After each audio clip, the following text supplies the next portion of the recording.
The Federal Open Market Committee minutes are released this evening at 7 p.m. That's Wednesday. Could be a market-moving event if it gives any further insights into the inflationary environment in the US.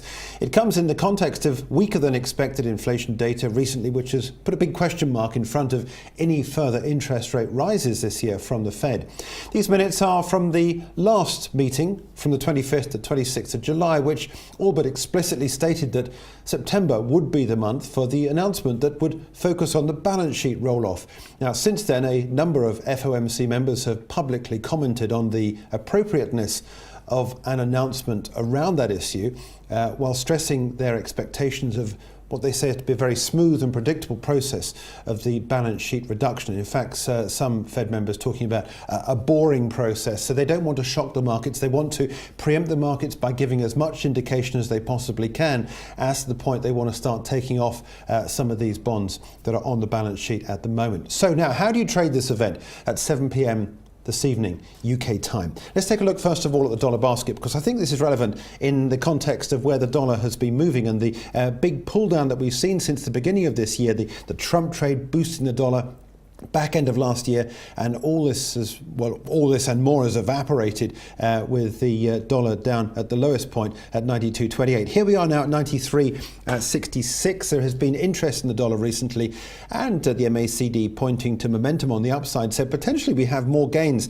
for the dollar basket. Will we get them at 7 p.m. this evening UK time? Certainly it's a tradable event for the dollar basket.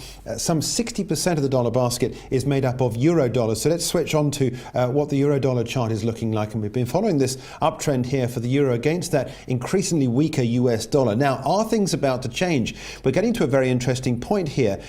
We are currently trading at 117.27. We got support at 117.14, and then 116.16 is another strong area of support, which coincides with this uptrend here for the euro dollar. Now, if the dollar does strengthen, it does strengthen out of these numbers this evening, and the euro disappears below this. When that support is broken at around about the 116 level, you've then got these simple moving averages kicking in. That's the 50-period moving average for the euro dollar. So certainly trade expected, and the MACD looking potentially for more weakness for the euro out of anything that comes through at the moment. And expectations are that we could well see more dollar strength, and that is certainly what this chart is indicating at the moment. So if it breaks 117.14, which is just below where we are at the moment, 116.16 is the next level of support.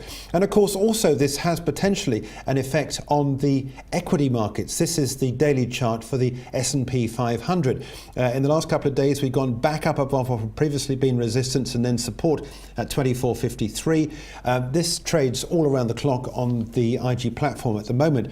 We're at 24.70. That record high there around about the 24.90 level, below the 2,500. So we are looking potentially for possibly some more records if we do see a positive outcome out of this evening's announcement from the Fed, from those minutes that we saw from the meeting at the back end of July. So potentially a market moving event to come this evening at 7 p.m. UK time.